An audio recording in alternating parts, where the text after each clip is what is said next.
What's going on? Welcome back to the Possum Kingdom Power Sports Garage. What we're going to be doing today, we finally got our torque converter in. We are going to probably end up taking this plate off and using the old mounting hardware that was there for the old torque converter that we pulled off, and it is just, I ended up taking it apart just to be able to look at it. And I mean, it is pitted and rusted, and there's still parts of a burnt belt on there. Not worth trying to save. So we did go ahead and order another one, and we did finally get the air conditioning installed in the shop, and it is nice in here. Got the shop cleaned up, so it's not a mess anymore, as bad anyway. But what we're going to be doing today is putting the torque converter on, hopefully get it all installed so we can do a first start with the tires moving. We're also going to be putting the battery cables that we made in the last video. We'll be installing those today as well. So stick around and hope you enjoy the content. Now we can finally do some work. All right, guys. So what we're going to do here is we're just going to remove this back plate, or remove this off the back plate. So we're going to pull that off. There's a washer there. And this actually comes completely off. So it's there. Then you've got this that has a keyed hole in it. There's your additional sprocket that comes with it. I believe this one's a 12 tooth. No, this is a 10 tooth, and this is the 12 tooth that comes with it. So we will probably end up going with a 12. I don't even know what exactly was on the other one. Pull the key out, and then that just slides right out. Now, to get these bearings out, what I'm going to use is an extension. And I've got punches and stuff, but they're over on the other side of the shop, so we're just going to use an extension to press out the bearings, and hopefully they're the same size as the ones that we need.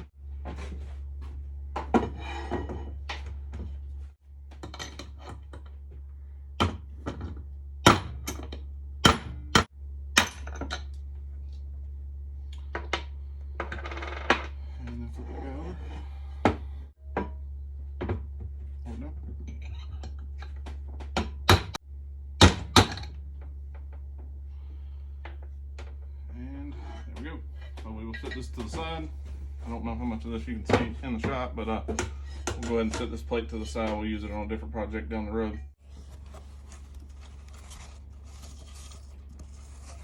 Clean.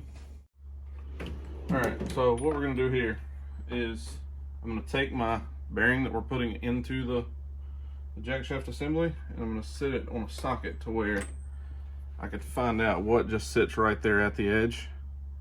And then I can use this side of it to tap it into place, and that will seat the bearing properly. And you can also use that end, but then if you're using a hammer that's too small, it'll go inside the hole. So just use it that way. It's better to use a deep well if you got one. I could even use a spark plug socket if it's big enough, but you just don't want to put any kind of pressure there on the soft spot around the bearing. That's where the grease is, and that's a seal that goes on it. And if you break that seal, the bearing doesn't have any grease anymore.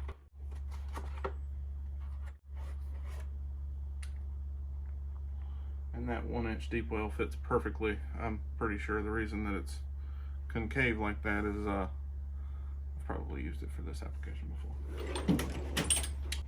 I grabbed the biggest hammer that I can because I want it to take as few blows as need be.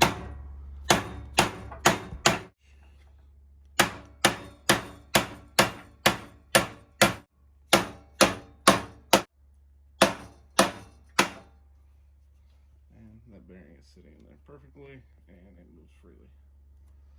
So as long as it is flush in there, I'm good to install the other bearings. A little bit more.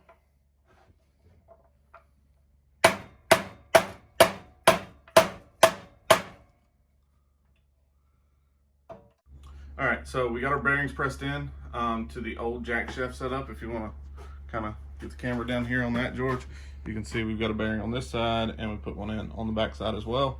So with that being said, now we are going to install the shaft that the torque converter rides on. We will go ahead and get this put in. We've got several washers and different things. We got to put the key back into it. It sits in there. allowing everything to spin whenever it spins. So we'll go ahead and put the sprocket on, and once we get the back pulley on, we will probably go ahead and get our battery cables hooked back up that we done in the last video. Once we have those hooked up, we'll throw the chain on and put both pulleys in the belt on, and hopefully we'll see this thing spin the tires for the first time in, what, 2 years? Year and a half, something like that. So let's jump right back into it. All right, so we're just gonna slide our shaft right through there. And then what we're gonna do here is we've got a 12 tooth and a 10 tooth sprocket to go from the torque converter down to the live axle on this go-kart. It had a 9 tooth on it.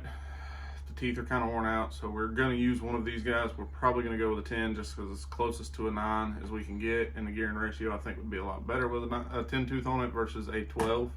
That's gonna make it a much taller gear, and just don't think it'd be the best thing to put on there. So we're gonna go with the 10 tooth and get this thing buttoned up real quick. All right, so first things first is we're gonna put our key there in that keyed slot. Then we are going to slide our sprocket on. Then we will take our washer that has the slot in it for the key, and it goes on next. And then we are going to stop right there and go ahead and get our wires put on for our battery and put our chain on. And once we got the chain on, then we can slide the two torque converters on there and get it to where it is ready to go. Alright guys, so in the last video you seen, we made new battery cables. So what we're going to do today is reinstall these guys.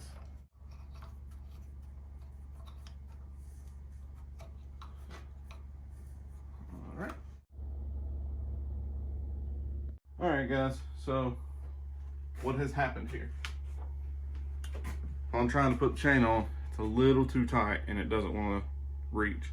So I am probably going to unbolt the motor and slide it forward just a little bit to get the chain on, then we'll retension the chain. I was just going to try to snap it back on, but because we're going from a 9 tooth to a 10 tooth, and I'm going to check, this is the 9 tooth that we're not going to use. I just want to know if that is in fact the issue, or if the chain was just that tight, which I don't think to be the case. Jump.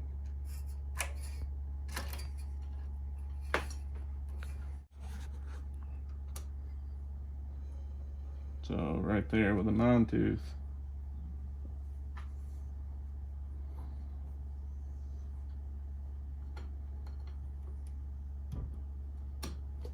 it fits perfect. So what we'll do, George has to leave, so the next couple of shots here of me getting the torque converter on there and getting it started to see if it spins will probably just be me in it.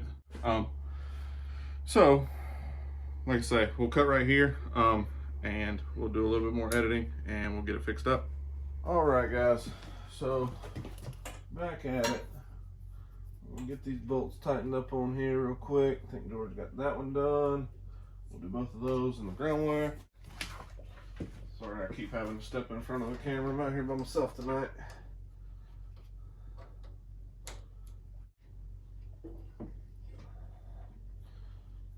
There's that one.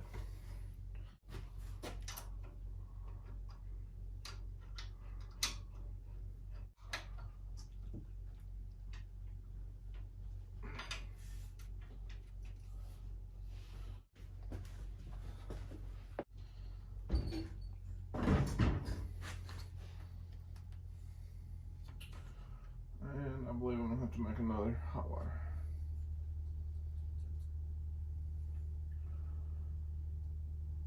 Because with the turn that it has to make,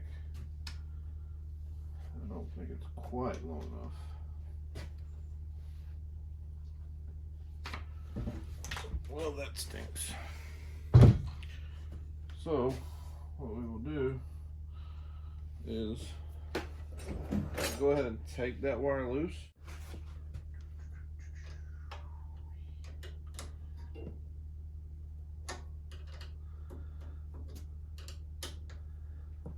And what we would do is just go ahead and proceed with the torque converter set up. And then all we'll have to do is throw another hot wire on here. But all the wires are hooked to the starter now, so we'll just have this one over on the starter solenoid that goes over to the battery.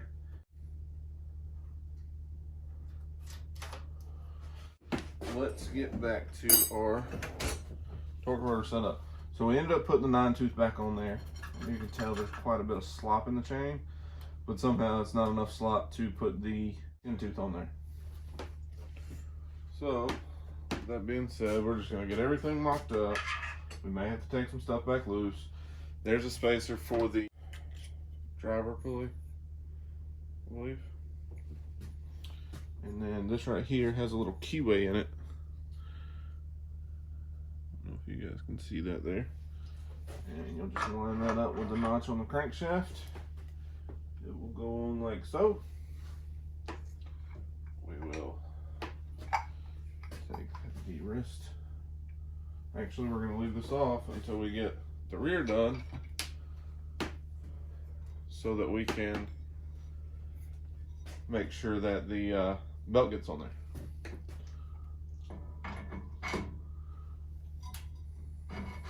So that goes on. That is like perfect. Take our washer, put it on the end.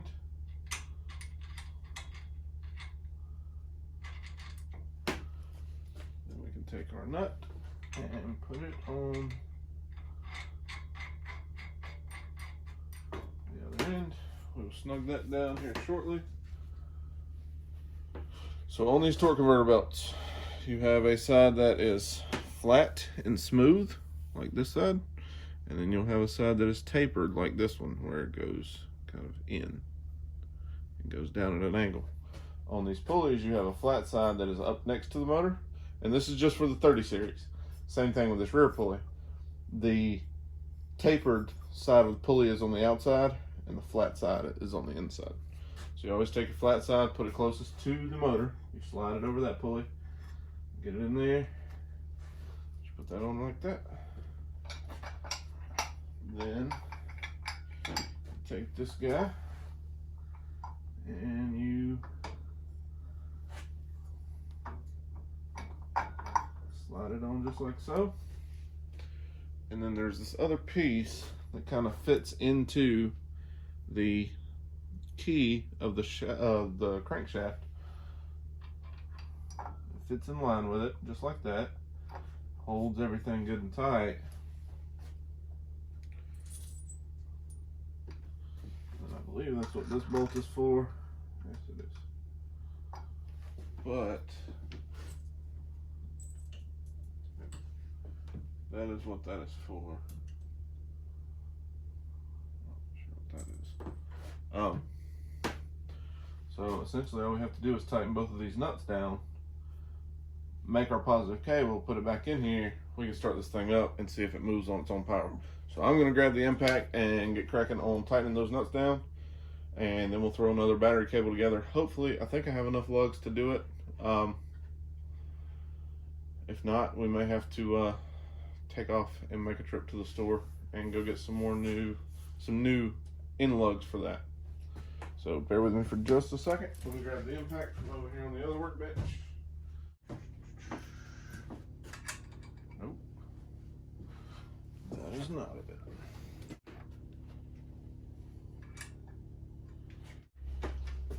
One last thing that I forgot to put on right here is a lock washer. So I'm just going to use one that was on it.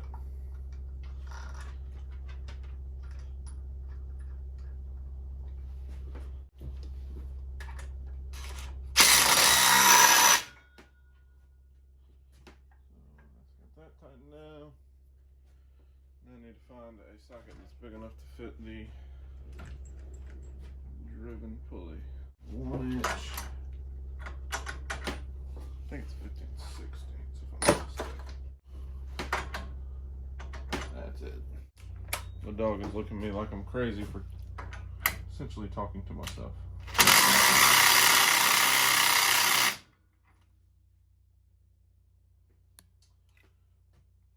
That part is now fastened down.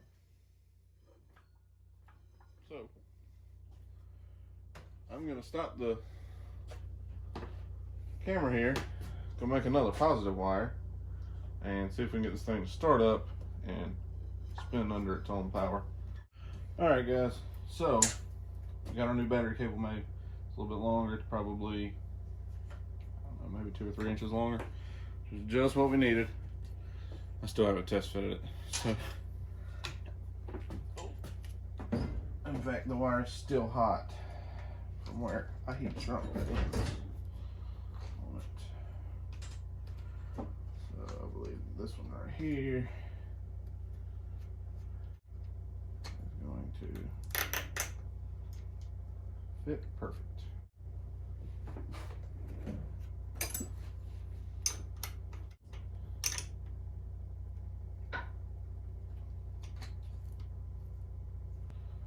That doesn't move.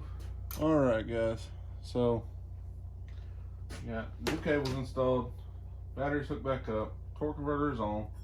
I'm gonna bump this key and kind of see what happens, because I'm not really sure. I'm hoping that everything goes as it should. I'm not even gonna pull out on the choke.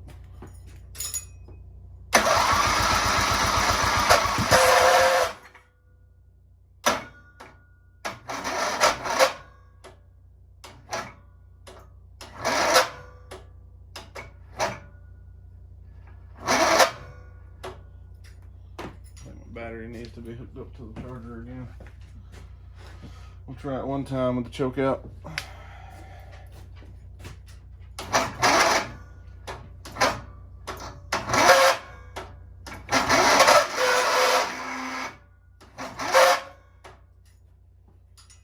Grab the battery charger.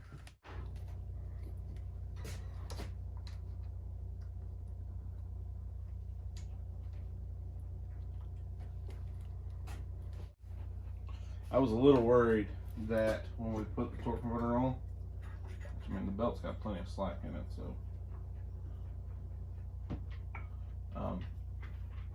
but I was slightly worried that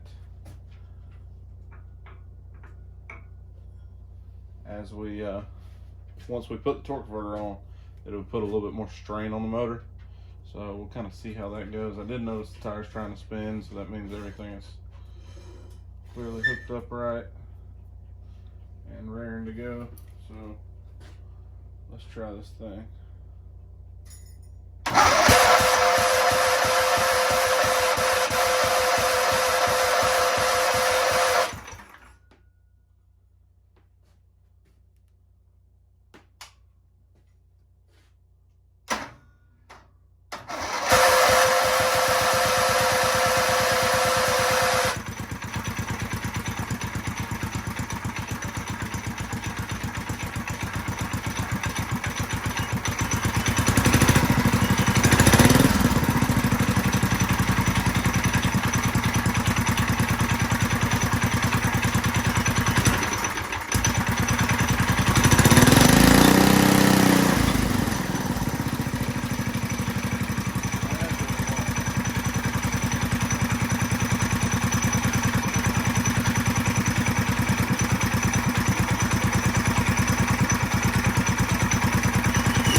So, to wrap up this week's video, we got our new battery cables that we made in the last video installed on the Streaker Jeep.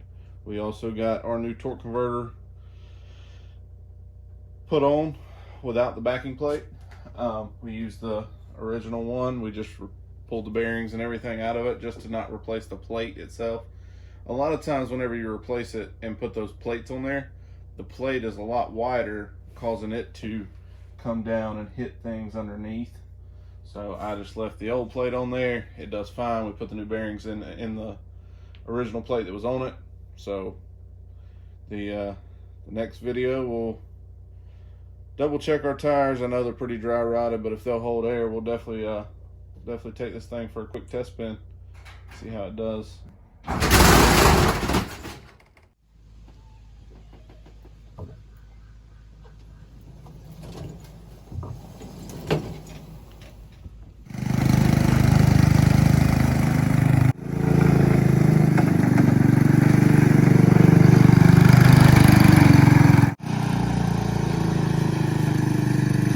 Hand signals for safety.